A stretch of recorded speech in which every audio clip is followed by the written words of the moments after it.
اللہ سبحانہ و تعالی نے فرمایا، نماز قائم کرو، بے شک نماز بے حیائی اور برائی سے روکتی ہے۔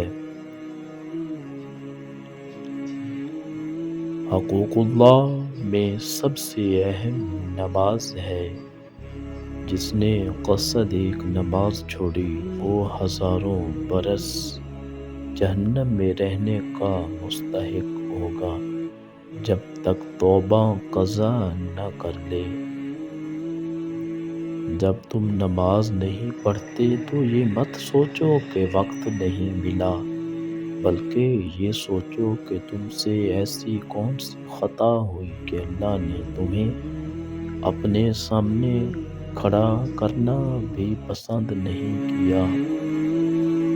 نماز کے 10 فائدے: چہرے کی نورانیت، دل کا نور، جسم کی راحت، قبر میں ساتھی، نزول رحمت کا ذریعہ، جنت کی چابی، میزان حساب کا وزن، اللہ تعالی کی رضا، جنت کی قیمت، آگ سے بچنے کا ذریعہ،